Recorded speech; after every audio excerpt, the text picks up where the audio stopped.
We respectfully request the Sangha great virtues for the sake of this assembly and all living beings. Please turn the wonderful Dharma wheel to teach and guide us how to end birth and death, leave suffering and attain bliss, and quickly realize non-birth. Cung thính đại đức tận tình, vì thứ pháp hội khắp nhất thiết chúng sanh. Thịnh chuyên diệu pháp luân giao đạo ngã mùng, như há liêu sanh thoát tư ly khổ đạc lạc, tất chứng vô sanh. Homage to the Blessed, Noble, and Perfectly Enlightened One. Nam mô Sa Đan Tô Sư Chế Đô Ye Ở La Hơ Đi San Miao San Pu Tô Xie.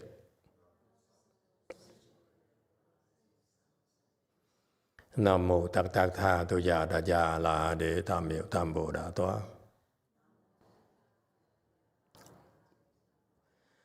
The unsurpassed, profound, subtle, and wonderful Dharma in 100,000 million aeons is difficult to encounter. Now that I'm able to see and hear, I will receive and maintain it. I vow to fathom the thus come one is true and actual principles. Wu shang sheng sheng wei miao fa bai, Jian wan jie nan zao yu, wo jin jian wen de shou chi, yuan jie ru lai zhe shi yi. O Buddhas and Bodhisattvas, Great Master Chü, Great Master YongHua, all good monks and nuns, and all good knowing advisors of Emitofuo. Chư Phật Bồ Sát Chi Trợ Đa Sư Sư Phụ Sang Rần Gơ Wei Chu Cha Rần Gơ Wei Sang Trư Sư Emitofuo. Chư Phật Bồ Tát kính thưa Trí Giả Đại Sư Hòa Thượng Thiên Hoa, quý thầy cô và các vị thiện sư Thích Ca Di Đà Phật. Hello everyone, today is the 1st of June 2024. We're here in Wei Mountain Temple to continue discussing the Vimalakirti Sutra. Thank you all for joining us. We're right now on slide 44, discussing at the very beginning of the chapter 1. It talks about Buddha land, so we're in the process of explaining Buddha lands, and because it's probably a new concept for many people, including Buddhists. It's a rarely discussed concept. And so here we are trying to explain, this is our explanation is a pattern after Great Master Chü Yi. He's a Tien Thai patriarch, and they're known to be very scholarly, so they discuss the sutras very, very thoroughly. What he discussed when he discussed the sutra was a very lengthy discussion, and it was abridged. We're using the abridged version, okay? And I even myself cut short a few areas where I feel just too much to go into. All right, so when you here we are at the point where the Great Master Sutra is trying to explain the concept of Buddha lands based on the mind. And there, just for background information, the Buddha land has 4 types, and And we discussed the first two ones. The first one is the land where the sages and the ordinary people cohabit. It's just like where we are right now is that kind of land. And then there is a Buddha land where it's called the Buddha land with residues. That's where this land is created by all the Buddhas. Each Buddha has his own such land within his Buddha land, where they can accommodate the arhats, the fourth stage arhat, who have put an end to the ego. Okay, so they're important enough for the Buddha to create a place for them. So you see, in Buddhism, these fourth stage arhats occupy a very special position, an important position, to the point where they have their own place. Okay, but that place is temporary. The Buddha created that to sort of give them a sense of accomplishment, but it's not meant for them to take it as ultimate. And then the third one is on slide 44. It's here, the third one is a type of Buddha lands that's called the land of rewards without obstructions. That's created for the bodhisattvas, meaning that after bodhisattvas retire, you can choose to go to this land where the low-level people cannot. Okay? And so it's a land of rewards because it's much more adorned than the second type of Buddha land for arhats, because bodhisattvas have a lot more blessings, far more blessings. That's why they can afford to, they are allowed to live in this land of rewards, which is extremely adorned. And it's because they have wisdom. What wisdom do they have? They understand that emptiness is not empty, existence is empty, emptiness is not different from existence. Okay? And this is Buddhist concepts. Okay? When you become a fourth stage arhat, that's when you understand emptiness. Okay? Meaning that you aren't attached to anything. The true fourth stage arhat, when you give them money, they said, no thanks. Give him a car, he'd say, do you have a red one?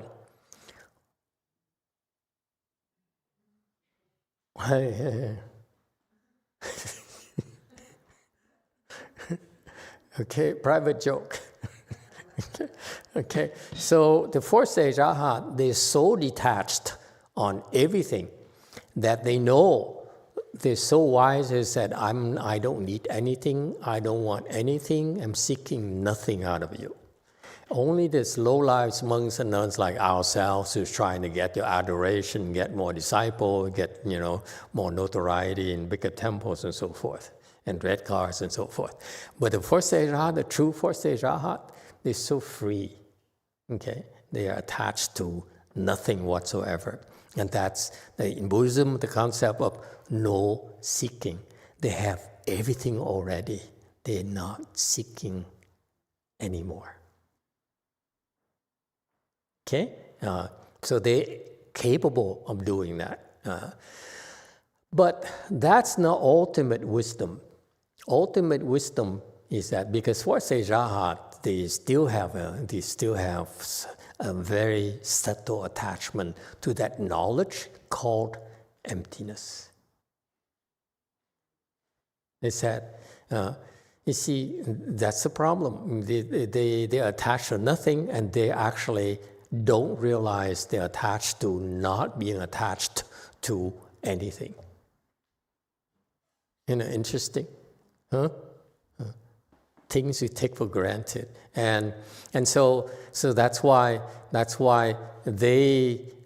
their wisdom is not considered to be ultimate. It's good wisdom, but it's not quite the whole ball of wax yet.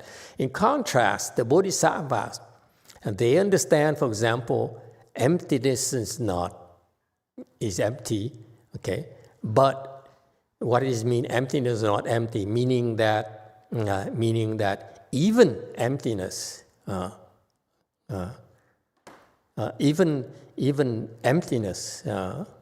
even emptiness also has things inside.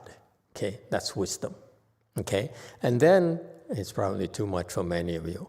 Existence is empty, meaning that whatever you think is real is actually empty to them. This is the explanation of the fourth stage arhat. They're not attached to anything, so whatever exists is empty to them. But they don't realize that emptiness actually is not empty.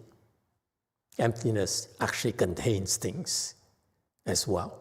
Okay, and therefore the bodhisattvas understand that emptiness is not different from existence. And that's wisdom. Don't try to understand. This is is the nature of the wisdom. If you get it, what I just talked about, then you're a bodhisattva. You don't get it, it's okay. Okay? Give yourself time. You're still young anyway. All right? And so, because of that, nature of their wisdom, the wisdom is very profound. To go from a fourth stage arhat who realizes the emptiness of the ego to the level of the bodhisattvas is quite a distance. It's very, very difficult. It takes a long time. Okay? So that's why, because of the lengthy process, they need to create a lot of blessings. And because they have such blessings, they're able to live in this kind of land of rewards without obstructions. There's no more obstruction. They see no more obstructions to their happiness and no obstructions to what they want to do. Okay? It's kind of cool. And finally, there's a fourth one, the land of eternal light. Okay? And here, again, this is beyond us as well, but it's worthwhile to read about it and to listen to it. It says, although there is this, all through.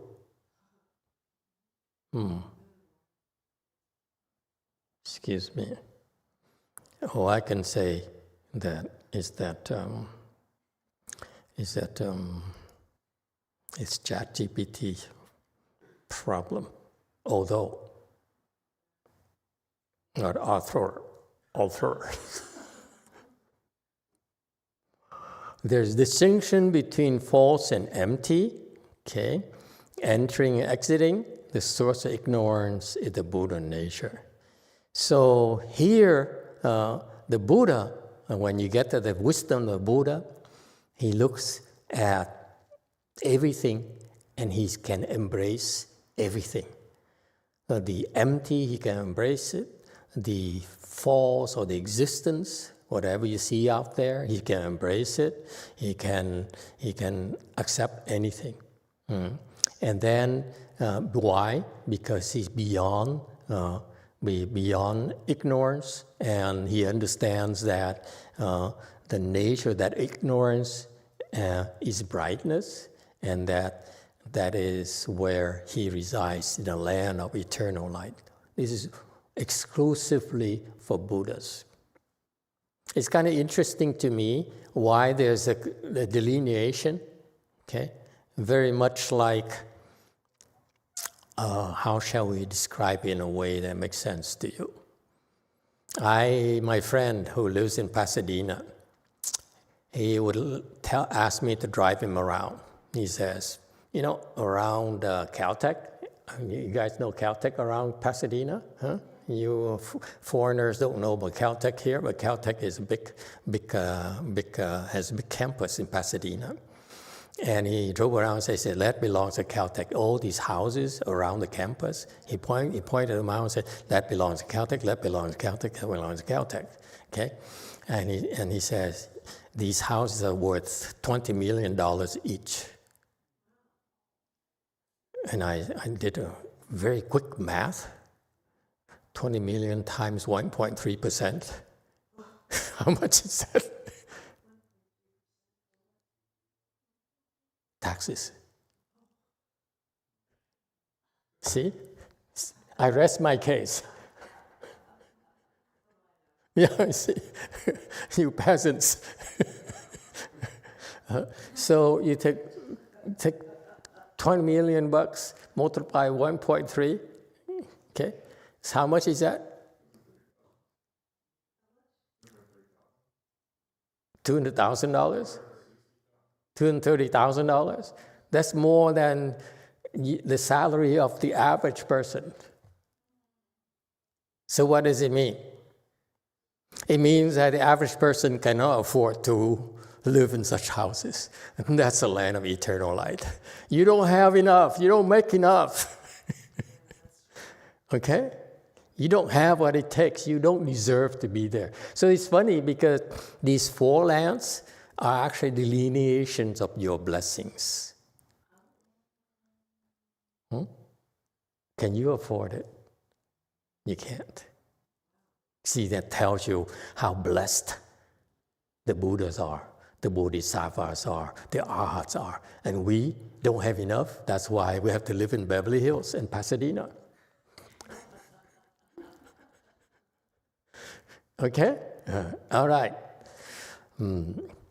And therefore, because of these four types of land, and I equate it to blessings, but actually in this particular Vimalakirti Sutra, it tells you about purifying the Pure Land. So it says, when one's mind is purified, the Buddha land is purified.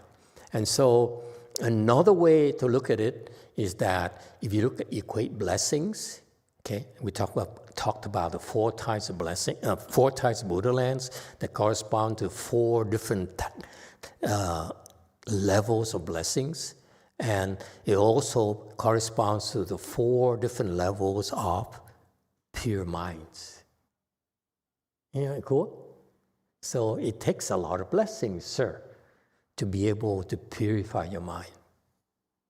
No one told you that, South Carolina. You think it's crossing legs? You have to accrue blessings. Yes, 8. Thank you, Master. We have a question here from Diego.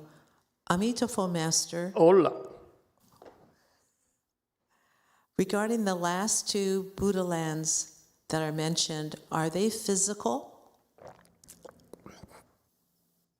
They're all physical.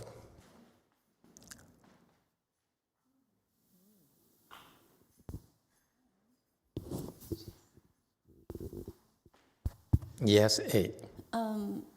I'm a little bit confused about this Buddha lens based on mind. Where does Saha world or this Western Bliss Pure Land fits into this four different lands? The Saha world is one Buddha land.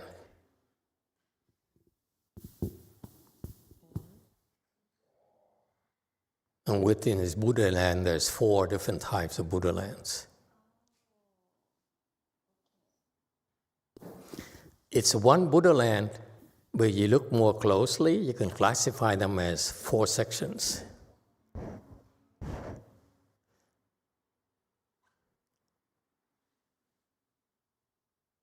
Why? You want me to give you a map, like a stars map of Beverly Hills?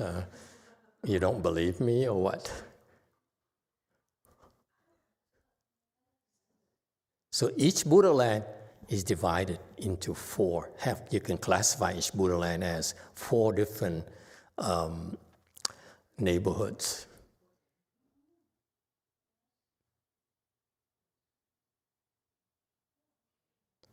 All right? And then also the recollection, the Master Teacher Chui keeps referring to this, the Taji, the recollection. As you purify your mind, the Buddha's land is purified. All right? Just for your reference. Don't try to understand. Okay? And then number 8, the section about Buddha, the general explanation of Buddha lands in terms how to explain this Vimalakirti Sutra in terms of the meanings of Buddha lands, and I felt it's too much. I skipped it. Okay, it's too much. He's way too much for us. Okay, so this is a text, the sutra text itself. Yeah.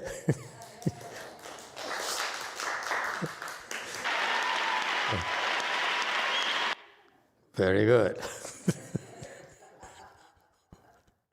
Okay. Thus I have heard. 如是我闻。 All right. And so commentary. So this is when you study sutras, there are some procedures to make sure that this is a Buddhist sutra. This is the requirements that will certify this as a real Buddhist sutra.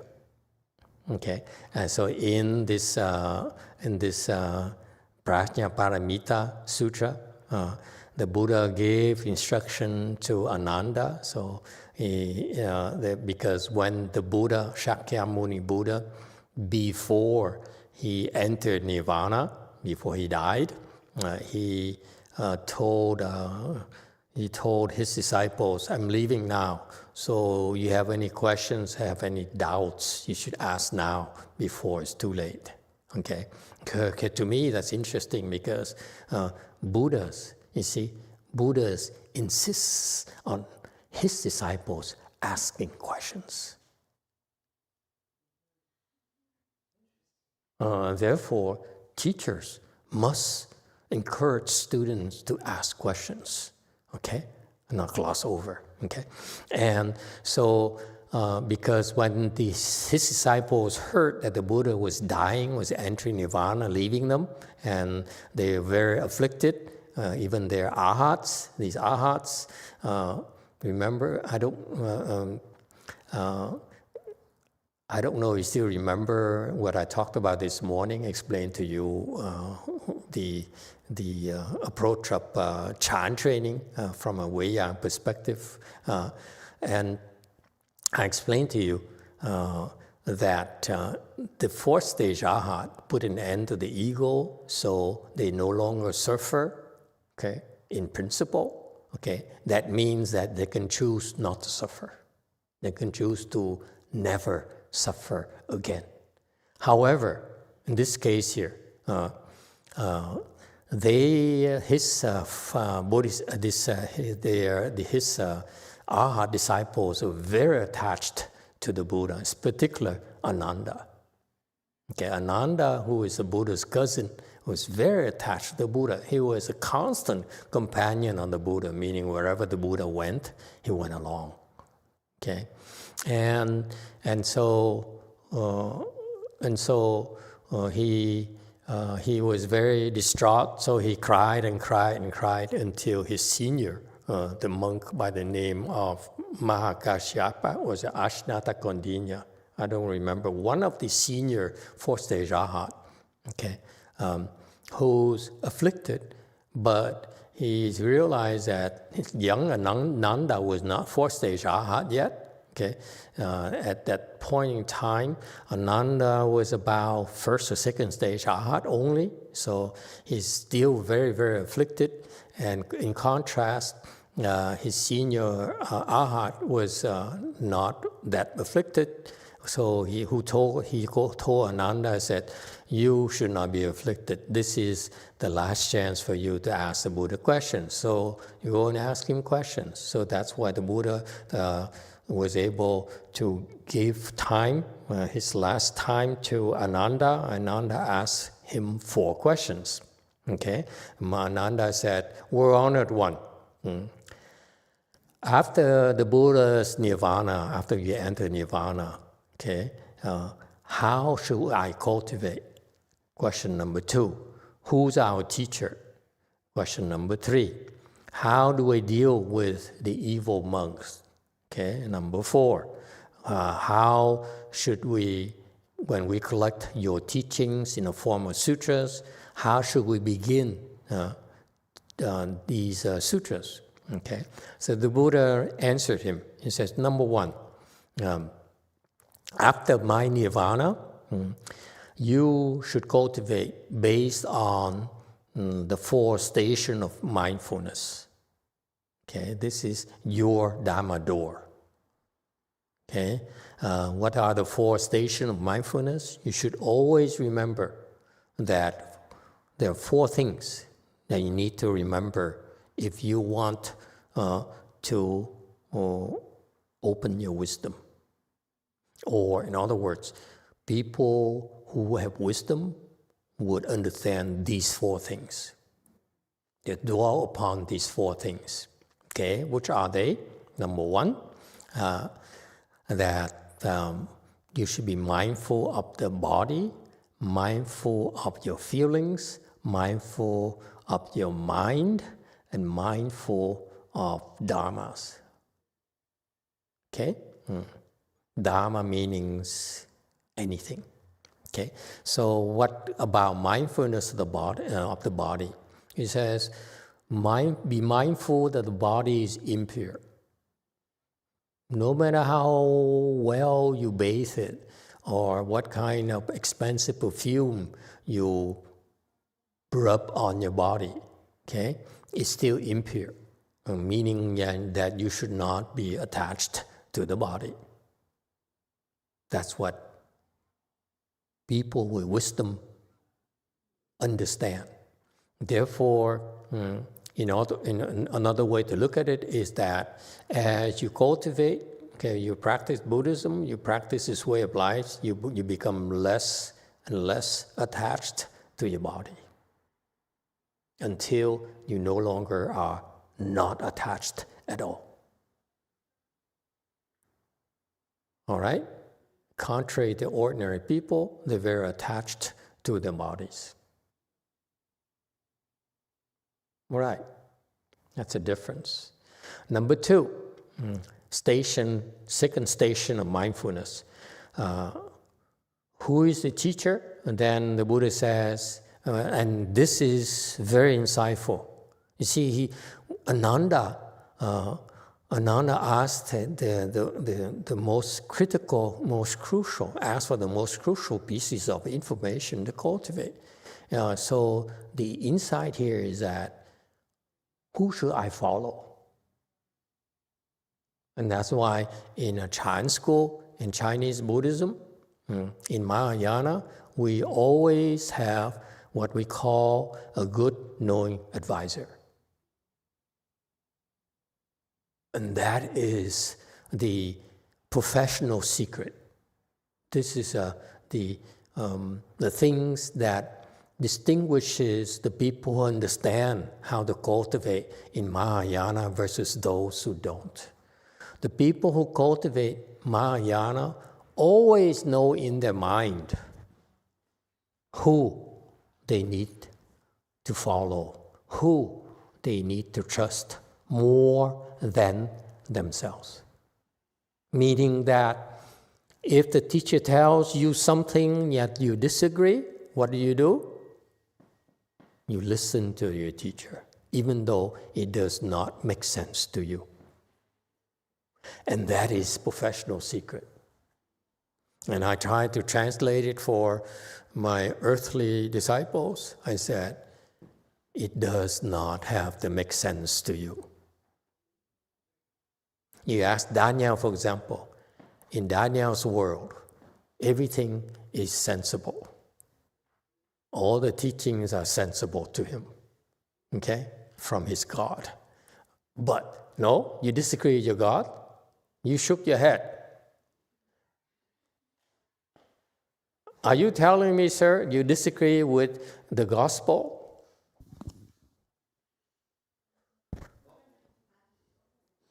Negative, sir. I disagree with you, though. He just disagrees with me. So, you see, and so what he's saying is that he follows his God, okay? And that is the difference between him and Mahayana. Mahayana is that we follow a good knowing advisor. not just God or anyone. A good no advisor is someone who we believe to be enlightened. It's not spoken in a Chinese Buddhism. My good no advisor, what's implied in Chinese Buddhism is that this person has been certified to be enlightened. It's not just a teacher. We cannot say who's your teacher in English. It doesn't work like that. This person that we know is wiser than we are. And so Chinese tip is that unlike the Vietnamese, unlike the Koreans, even the Koreans don't have that. Hey, Korean person, Korean people. Oh, you too new anyway. It doesn't matter. I may ask the Korean Sunnis and so forth. In Mahayana, one of the first things you stress is that you should follow a good knowing advisor. Okay? I don't think it's the case in Korean Buddhism. Am I correct? Kaylan, speak up. Sunim, speak up.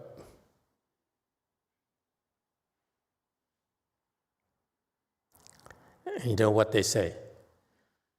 Yes, my master. Okay, thank you. Anyone watch Dune 2? Dune Part 2?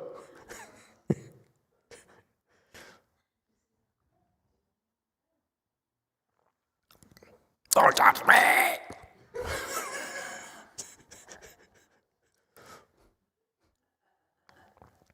I love that part.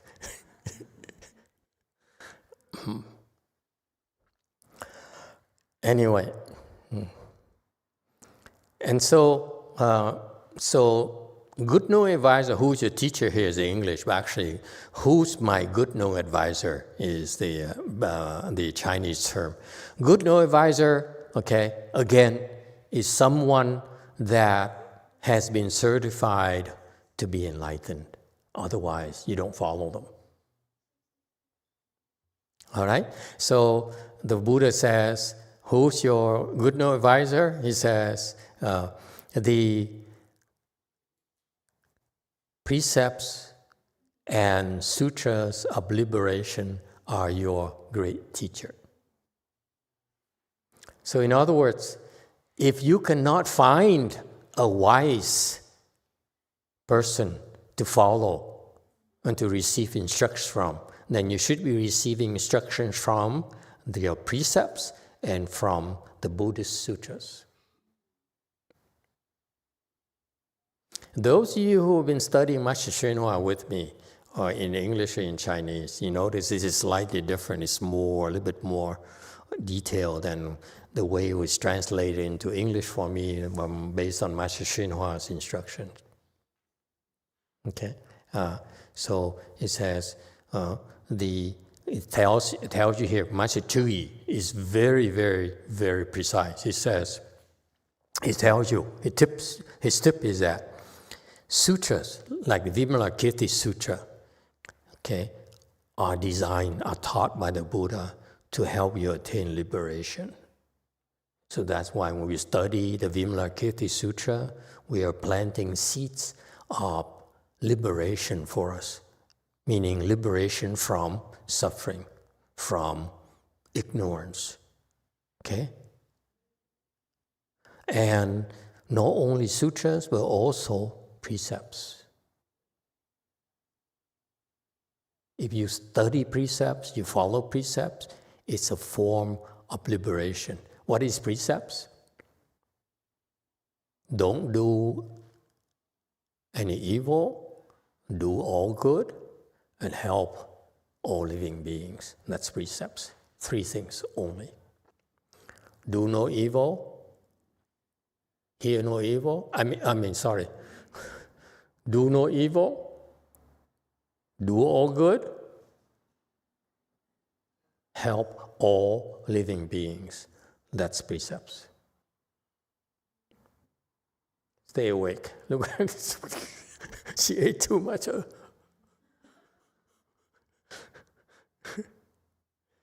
these young people. Anyway. All right, that's precepts. Now she's awake. This is very important. You don't realize, you're so young, you don't realize when I first started, I duck and look everywhere for guidance. And no one taught me this. You know? All right, number 3. How do you coexist with evil monks? Evil monks are the ones who refuse to follow the rules and regulations. How do you coexist with them? Master YongHua says, silent treatment, ignore them. Right? Here's what Master Zhi says. Rely on the pure Dharma to correct them, to control them. Meaning that you should use a Dharma of purity to rein them in. Meaning that you rein it in if possible. If you cannot rein it in, you rein in yourself with the pure Dharma. Isn't it so insightful? You only hear, how do I control him? Right? How do I control my husband? No. Buddha says, you use the pure Dharma to control your husband. You cannot control him. Don't give up, control yourself. Isn't that cool? To me, it's so interesting. Yes, sir. 9. Just because he's different. Come on, give him some respect. He's Apple's boyfriend. If anything at all, respect that. Yes, sir. Sorry. The Asians, they're very discriminatory. My question would be, like, for example, if the evil monk, what would they need to identify between evil monk and a good monk? Because everyone has their own teaching. Like, everyone can, I don't know, I just find it interesting. You find it interesting? And you're a Catholic? And you don't know what evil is? Wait a minute. What is evil in Catholicism? Let's hear it. I don't know.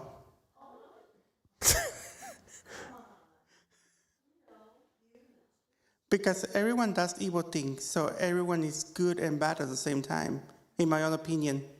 That's how I see the world. Everyone's good and bad.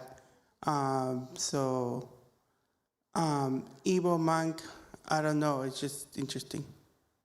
Okay. Evil is the opposite of good. For you Catholics, okay, we have very precise definition, concrete definition of good and evil. But simply put, your nature is fundamentally good. So I like to teach people that it doesn't matter you're Buddhist or non-Buddhist. When you do something that you yourself disapprove of, are not proud of, that is the evil side of your nature. Because when we do evil inside, internally, we disapprove. We're not happy about it. And in Buddhism, the Buddha then spells it out for us. What are the things that makes you feel uncomfortable in great details? And it's amazing because it spells out in such precise terms those things. But lacking the precise description for you, which is not available to you who are not Buddhists, okay? The simple thing, the simple mark is that you are not comfortable. You don't like it yourself internally. You yourself know. Yes, 8. Thank you, Master. We have a comment here from Venerable Xinsho. I think Master skipped the explanation of the 3 last stations of mindfulness, feelings, mind, and dharmas. He thinks right. Thank you. Okay, so the first station of mindfulness, going back, I apologize, and thank you for pointing it out to me. What's his name again? First is think of the body as impure. Don't be attached to the body. Number 2, remember, be mindful that feelings are suffering.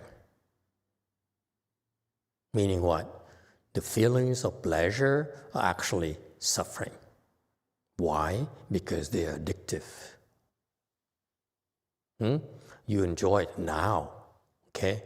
But what happens inside of you is that you create this attachment to this pleasure that keeps on growing and growing and growing. Okay? And that is suffering.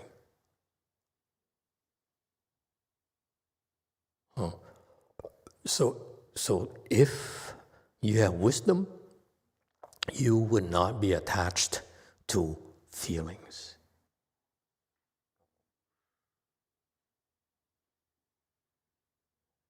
No problems, anyone?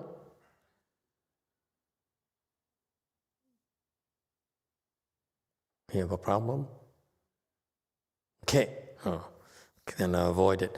Number 3, mind. You should be mindful that the mind is what? Impermanent. This is what you should memorize. This is what one of the first few things you should memorize, because this is the basis of your practice of developing wisdom. Is that when you have wisdom, you will see that you will no longer be attached to the body. You see the body is impure. Okay? You have to shower. If you don't shower, you stink.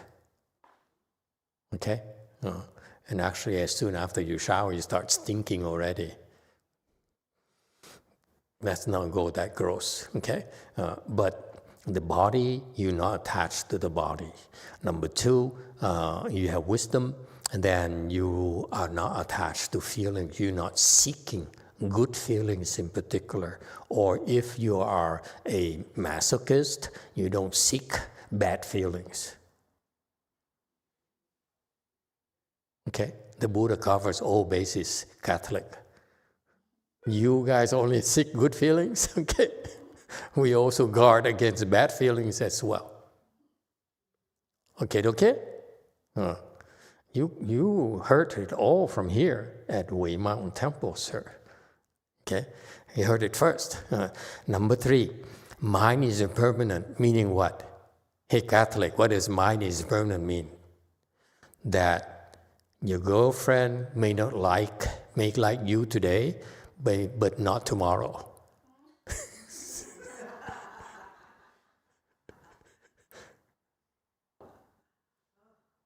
Okay? Yeah. That's women for you. They change their minds. Never mind. You asked for it.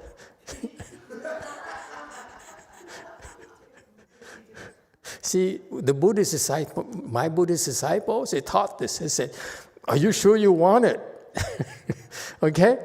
So the mind is impermanent, meaning that look at yourself. We are constantly changing our minds. No? Always. Yeah. And so that's why don't be so attached to your knowledge.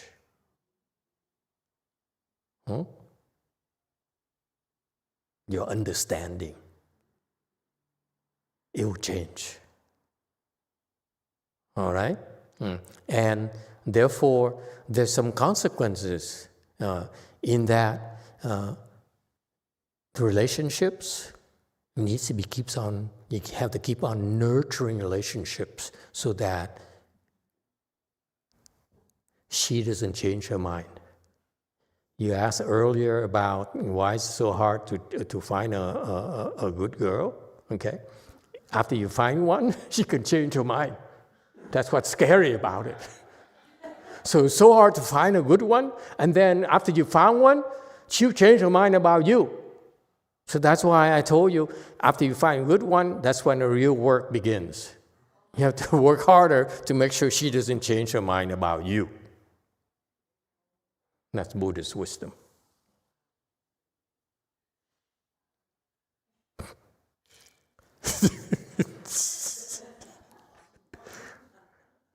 Are you impressed, a Catholic?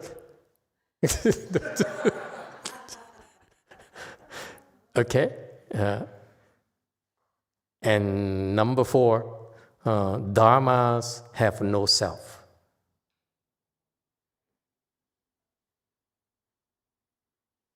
Okay? What does it mean, dharma have no self?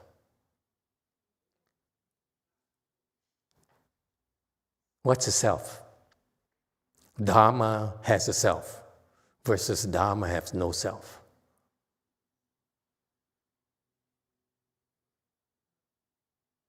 What does it mean when you say, I, myself? When we have a notion of self, what does it mean?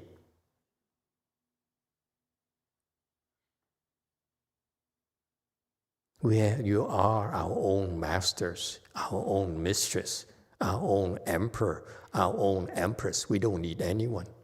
Yeah? That's the self. I alone matters. Is that clear? That's the nature of yourself. I alone matter. So when it says Dharma, meaning anything in this world, has no self, meaning none of you is that important. And what does it mean? Dharma has no self, meaning dharmas are empty. Don't be attached to anything. And that's why when you put a Buddhist girl against a Catholic boy, who wins the battle? The Buddhist girl says, I like you, but I'm not attached to you. Because you are a Dharma that has no self. And the Catholic says, you are real, you're so real to me. Marry me. And therefore they suffer and we don't.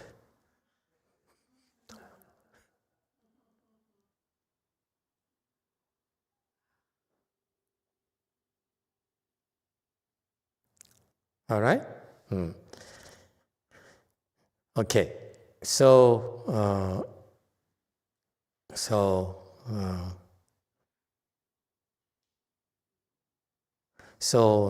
number 3 here, how you would coexist with the evil monks or the monks who are troublemakers. Master YongHua taught, I don't know where he got it from. He says, when you deal with an evil monk, an evil nun, you give them a silent treatment. You ignore them. Eventually they leave. Master Chư Yi says here, you control them, you regulate them by using the pure Dharma, the Dharma of purity, which includes your ignoring him when necessary. You see? So this teaching here is a lot more comprehensive. I like it. Early on, I read this Okay, this part of the sutra. At first, let me tell you, when I first read about the introductory part about Pure Land and so forth, I said, oh my God, this is too much. Okay, when I got to this is when it piqued my interest. I said, wow, this is a lot broader of a boulevard than what I learned before. So it's cool, okay? That's why I want to continue to share it with you. Okay? Yeah. Yes, 7. Master, who are the evil monks?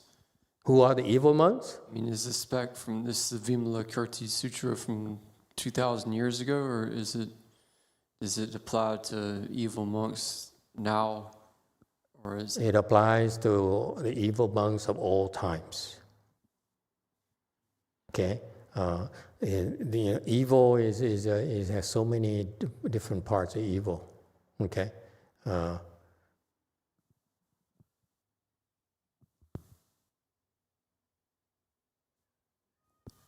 I thought they're supposed to be good if they're monks, so who let them be monks? I thought so too. Imagine my disappointment. So many evil monks. But that's life. Anyone else?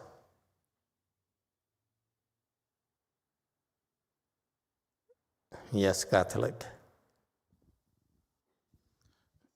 But my point that I want to make is that our good monks are evil monks because they do evil and good, so they are evil too. So, so who was he talking about?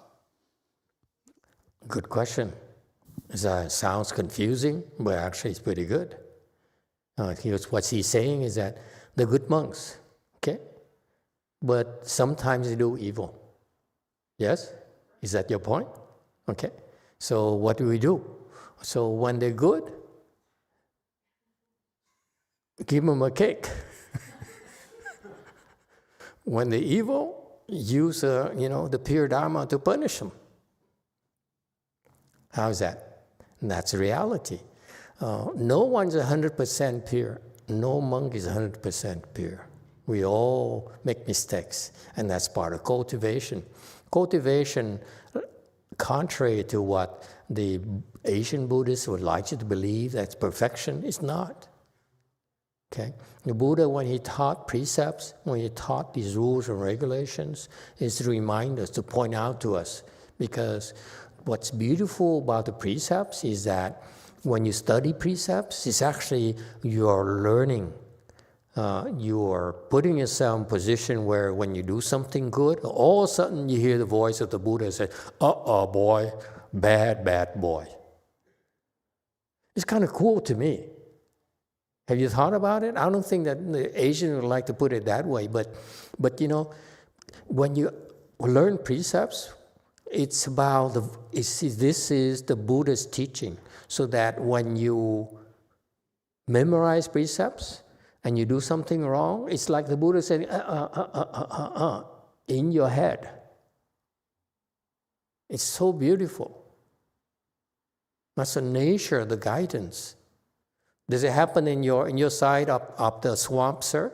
When you do something wrong, God appears in front of you and says, naughty boy. Stop it!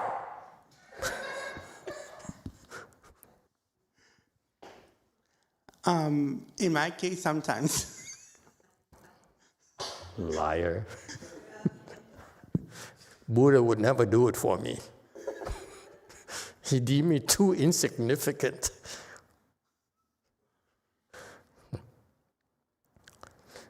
All right? And so so inherently here, I want to point this out to you because I don't think the Chinese do a good job clarifying for you why we're taught to memorize precept or recite precepts regularly is because every time it's like we're reminding ourselves the Buddha's wisdom so that when we do something that violates those rules and regulations, okay, it's like having someone like the Buddha reminding us That's wrong. You have to stop it. Very much like the parents correcting the child. That is so important. If the parents do not teach and guide and correct the children, their children will have a big problems. Okay? Yes, sir, 6.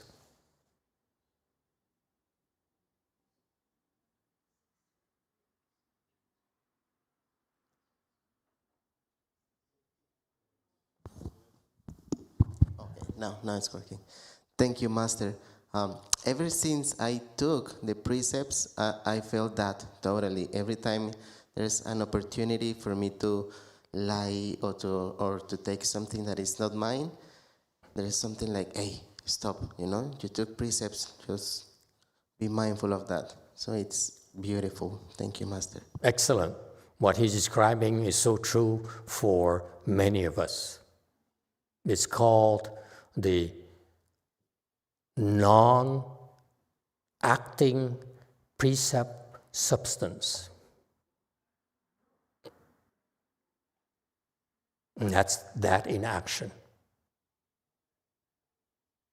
Okay? Meaning that when you receive precepts, okay, you receive not only the word to say, thou shalt not kill, thou shalt not steal, and so forth. Those are the precepts we hear, called precept marks. But also there's something called precept substance. What's the difference? Precept marks appeal to your brains. Okay? You agree. Your thinking mind says, wow, this makes sense to me. I know this hasn't been explained to the Buddhists before. That's why we call it American Buddhism, because I want you to look at this from an American perspective. Okay? The first part is precept marks, where precept marks means that it's appealing to your thinking mind. You like it. I like it. When I study precepts, I read precepts, I said, wow, this is so interesting, because my entire life I did everything wrong, everything the opposite way. No wonder I was so miserable. Okay? And I realized if I did the right thing, I wouldn't have all this internal conflict. Because when you do something wrong, your Buddha nature said, I don't like this. I'm not happy with this. So you can feel good like stealing something, grabbing that Rolex there from the store. Okay, you don't. Okay, you may feel good right there, but actually inside, your heart says, I don't like this. So there's an internal conflict. Okay? And so precepts is interesting. Precept is that when you read the precepts, it says, you should not kill. I promise not to kill. Okay? And actually, this appeals to your head. It says, I remember how I used to hunt deer with my bow and arrow. I used to enjoy it so much.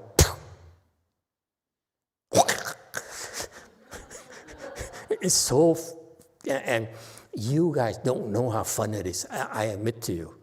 I used to use a shotgun to go hunt squirrels in Minnesota. It's a very challenging thing. You get up at 3 a.m, which is inhuman.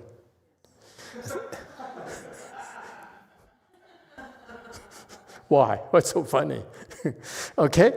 And you drive an hour from the city to the fields, the cornfields in Minnesota. Okay? And everything around you is white. And you have to sneak into these farms. They have big oak trees. Okay? And that's where squirrels hang out.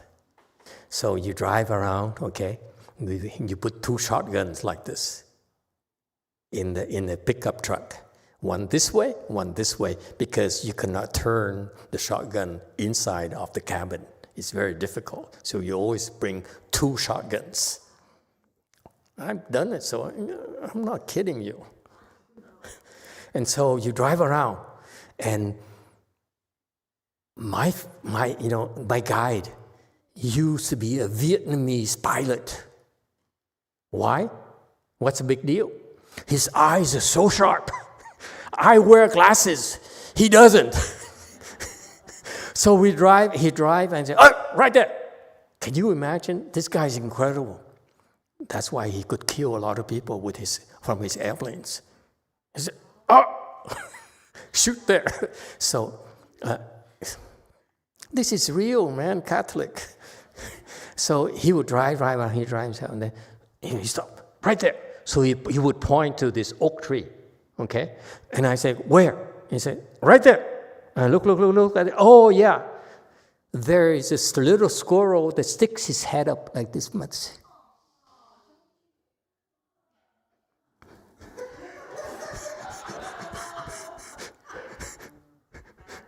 Okay, so I would quietly grab the shotgun. He would duck down. The driver, he's very smart. And so I would put the shotgun on his shoulders, and then poof. And remember, it's this much you can see, right? Just the ears and a little bit of the eyes. That's it. And that's why you shoot the shotgun, and this is what you see, the squirrel. Children, I apologize, plug his ears. Okay, and sorry, son, I forgot he's there. And you should, and it's fascinating. The squirrel, when it's dead, it goes like this. So it would fly up in the air. Fall on the snow. And my driver would climb over the fence, grab the squirrel, and we run away because we're trespassing. Yes, Catholic. 9. Was the meat good when you cook it? Oh, you are so bad. Yes. Yes, 8. My question was, what were you going to do with the squirrel? But I already answered it. You want the details? We'll bring about 5, 6 back. I was a good shot. You don't miss even with this. The shotgun is incredible, you know? And it used to be fascinating to see. Every time. That's our fun, you know? And so we bring it back, and his wife, okay, would skin it. It's very easy to skin, actually. You just cut it, cut the head off, and then you peel it off. This Catholic, nothing bothers him. You like it too much, Catholic. And so she would skin it, and then we would look closely to look for the pellets, the small things from the shotgun bullet, okay, and then she would put 5 Chinese spices. Yeah, you rub 5 Chinese spices, okay, and you bake it. It's fantastic. It's so good. It's so fragrant. It's better than most food, most meat you eat. They're fed on corn, so the skin is very, very fragrant. And the 5 Chinese spices bring out all the flavors, and then we eat it with fish sauce. That's all you have to do.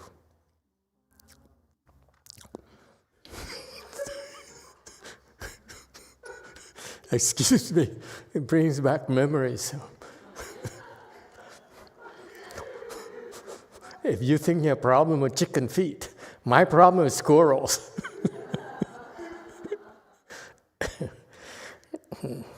Okay, enough horsing around. You guys really enjoy these things, right? Huh? So sick. Look at Chung Yin Sunim. Chung Yin Sunim is so shocked. Huh? Look at him. Chung Yin Sunim, tell me something bad you've done in your prior life.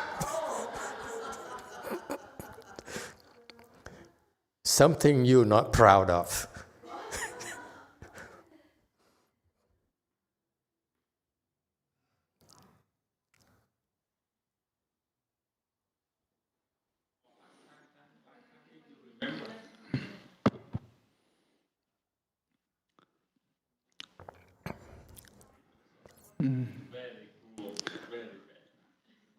Very bad.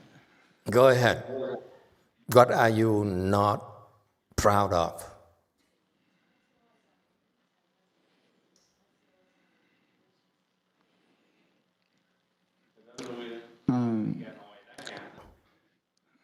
Can't say? Okay.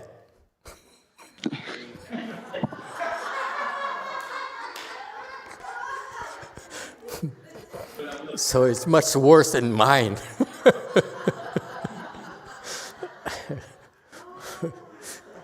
Naughty boy.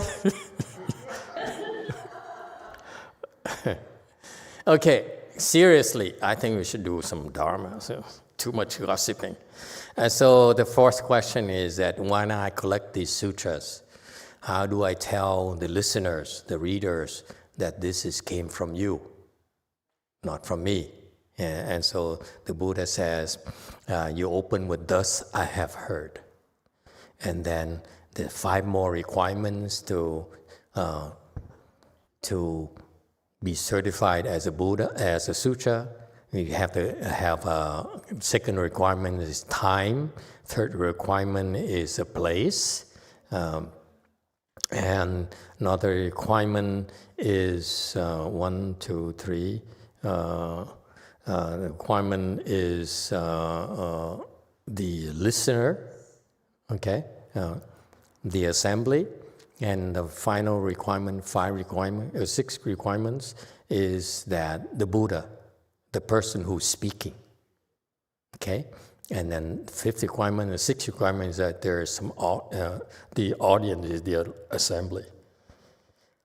All right? All right. 49. Thus have heard, I have heard.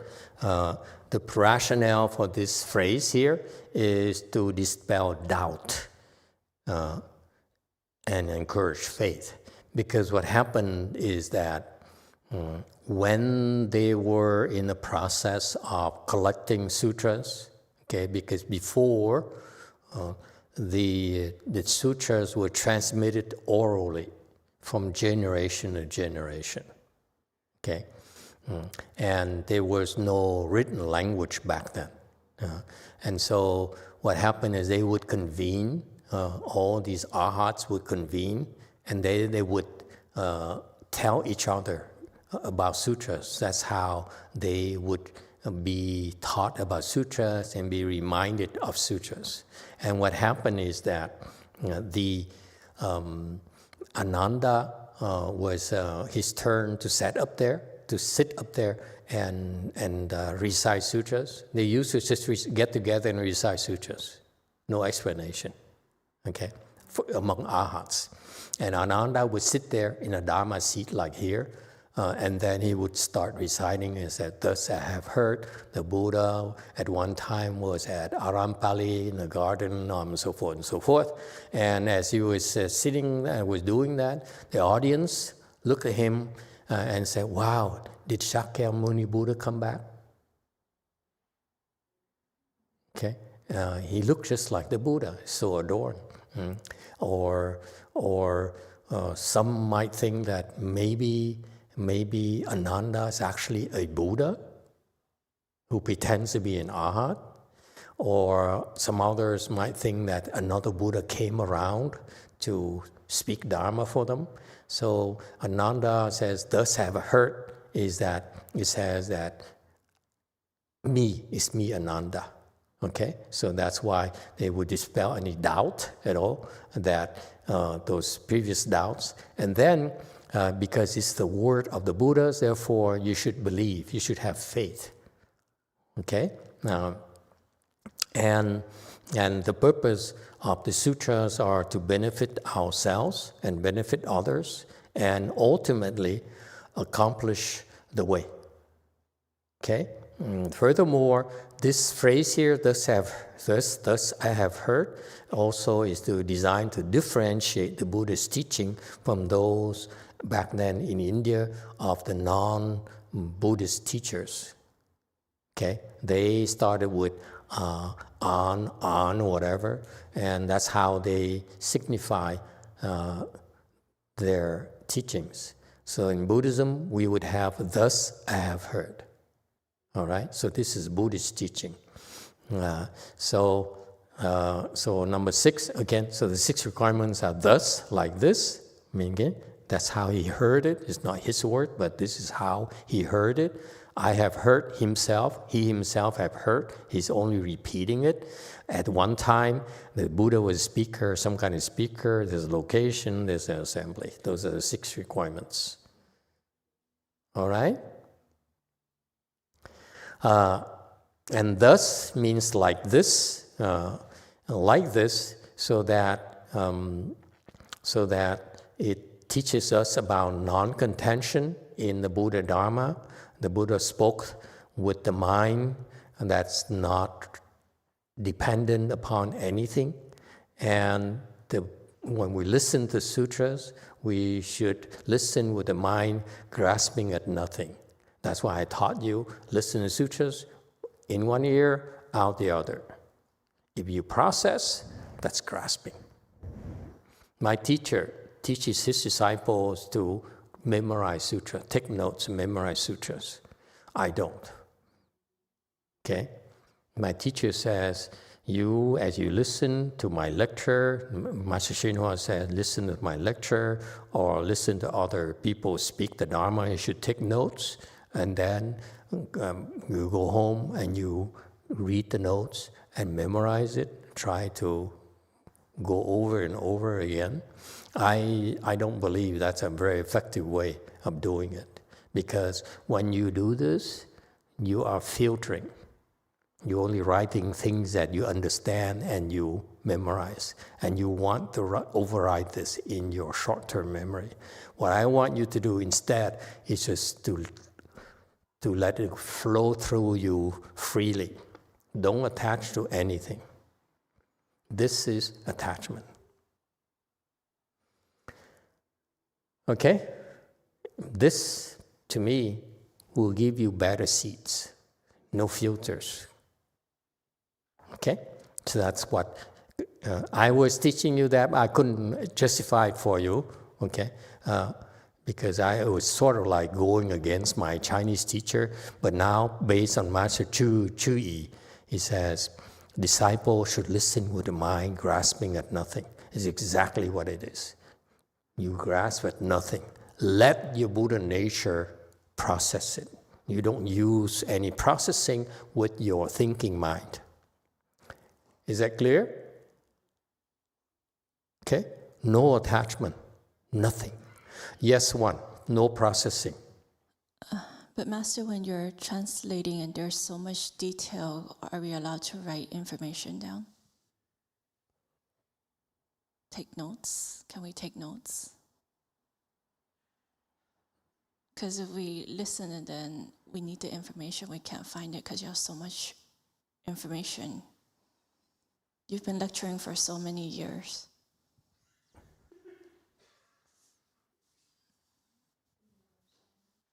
I don't understand the question. I'm talking about you. I'm not talking about transcripts or Transcription or whatever. No, it's like when you lecture, I don't listen. I don't write anything down, right? But then to go back and when we need the information, it takes so much time. That's to two go different back and find times. it. Okay. Hmm?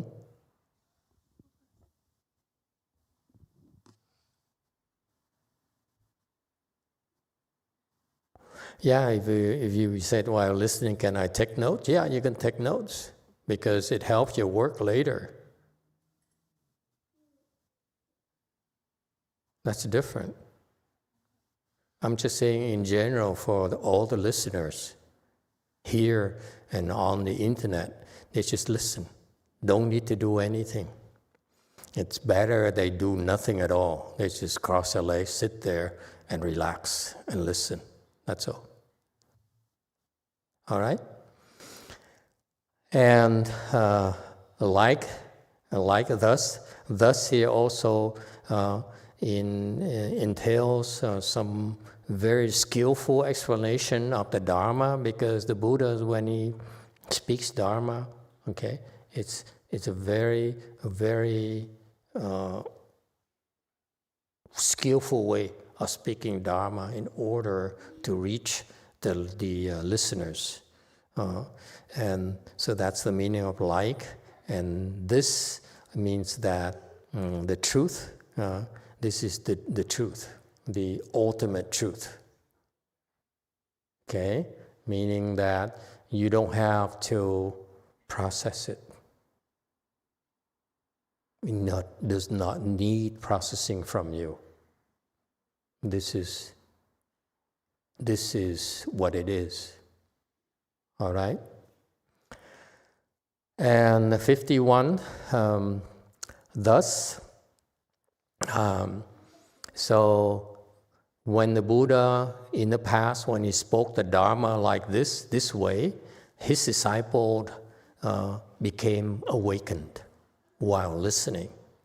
So you see, that's another reason why I don't want you to say, can you slow down? Can I need to take more notes. Okay, please slow down so I can keep up with my note taking. And actually, by listening like this, by processing nothing, this is when many of you have been able to enter samadhi. All right, and also the concept of emptiness like this, meaning that thus is ru shi, kung ru shi, meaning that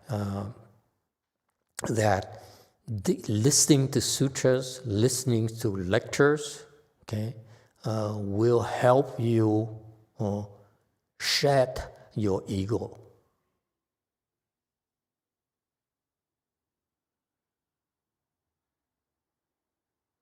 Just listen. Listening alone will help you shed your ego. Why? Because the speaking of Dharma is extremely powerful.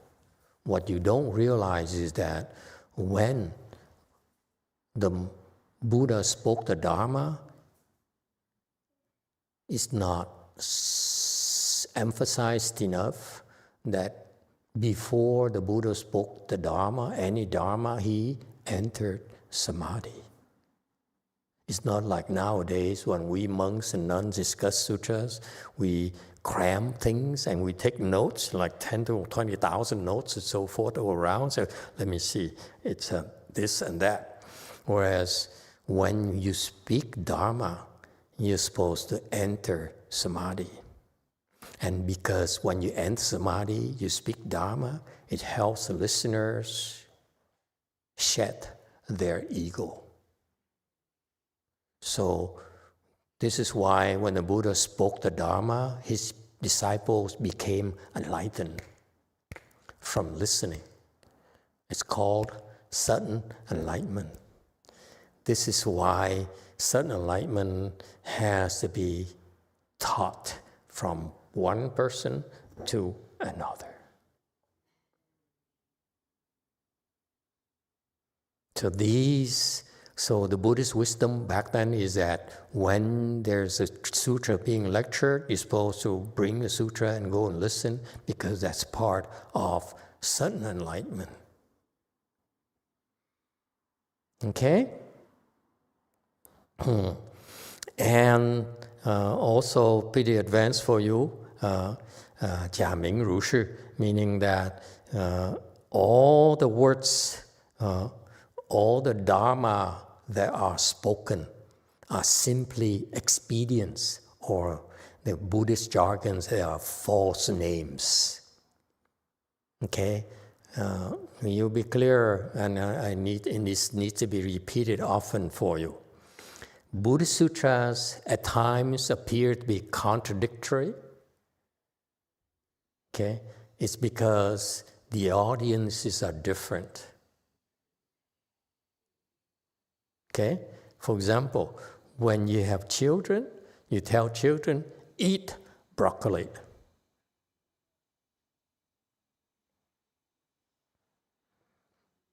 But when you teach an adult, you tell them, eat, I don't know. What's the substitute for broccoli for adults? Yes, sir. Kimchi. Kimchi, there you go. Okay? So the Dharma is tailored towards the listener. So sometimes you look at from the a third-party observer and say, how come you say, sometimes you say kimchi, sometimes you say it's broccoli, and so forth. Because the audiences are different. Yes, JC? 네, 마스터. 저도 법문을 듣다가 저한테 인상 깊었던 부분이나 저장해 놓고 싶은 그 말씀들이 있으면 그 부분만을 다시 따서 제 노트에 기록해 놓기도 하는데요. 혹시 다른 사람에게 공유할 수도 있는 그 부분일 수 있을 것 같아서 그것도 좋지 않나요?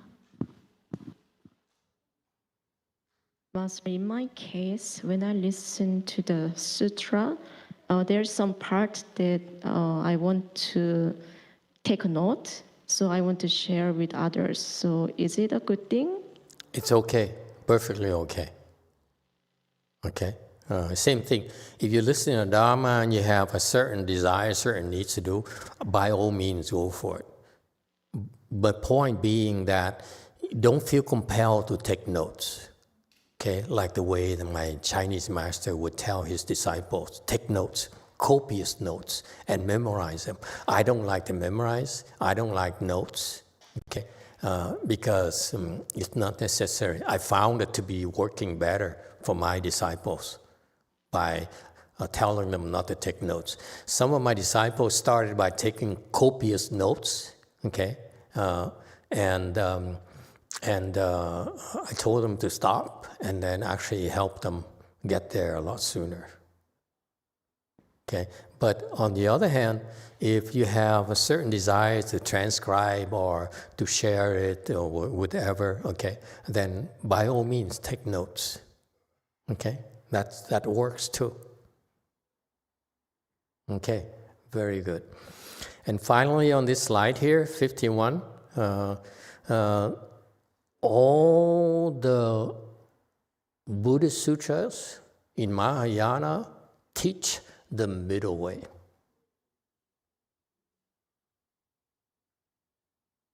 Including the Agama sutras and so forth. Buddhas, when they taught the low level, like when we teach our children, we never meant for them to be, to only say, only eat your broccoli. Sometimes in the future, we have to tell them, stop eating broccolis as well. So it's the whole teaching is there. So it sounds right there. Don't eat the broccoli, but in the future, we're going to tell them, don't eat broccolis anymore, and so forth. So it's a middle way where non-duality, where you're not, where it's the entire Buddhist teaching. Okay, so that's why for any monk, like in a Hinayana monk, who say we are the real Buddhist teaching, and the Mahayana is not truly the words of the Buddhas and so forth, only because they don't understand. They don't understand that whatever they learn is actually Mahayana as well, but packaged differently for them. That's all. It's the whole Mahayana teaching packaged for them in the forms of, let's say, 4 Noble Truths, okay? Mindfulness meditation. It's just packaging, but actually it contains the seeds of the middle way, the whole thing, okay? That's why all Buddhist teachings, okay, are the middle way. And there's a caveat. That was the original teaching of the Buddha. What happened is that nowadays, the monks and nuns and the scholars translated from Sanskrit, okay, from Chinese into English, into whatever languages. It's the translation that nullified, that tempered with the middle way content.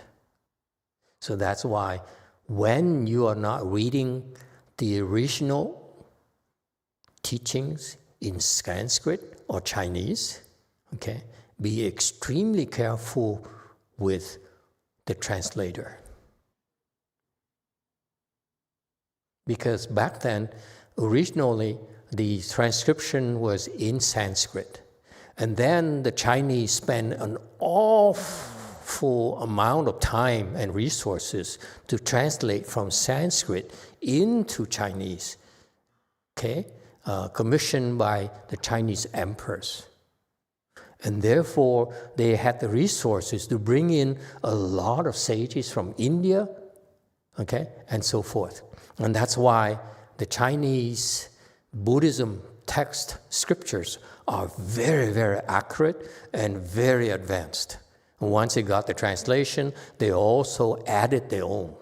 So the Chinese Buddhism is very, very profound, okay? Because the Buddha sent a lot of bodhisattvas to China to do the translation work.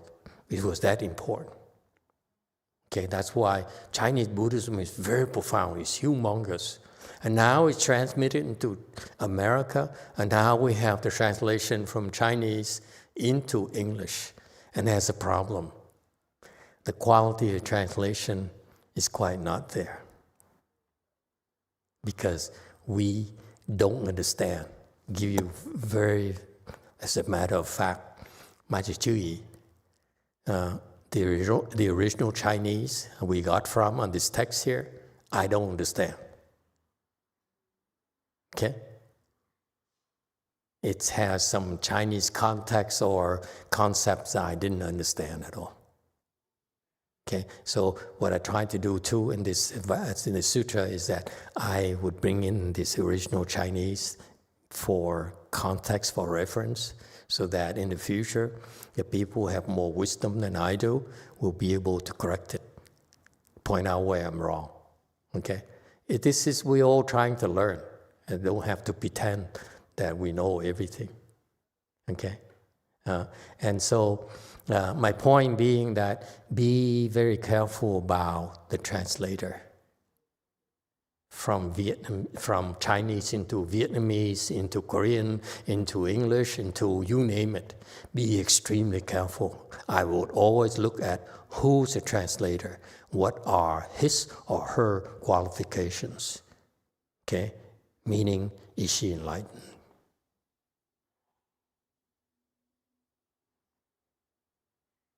Back then in China, you have to be at least second stage Arhat to be allowed to translate. I feel still too low. I feel that in order for you to translate nowadays has raised the standards for American Mahayana. Let's make it, are you 4G. If you're not 4G, don't bother translating. You're not good enough. You missed too many points. Okay? This is my proposal. Okay, we stop here today, and next time we pick it up from 52. Thank you, everyone.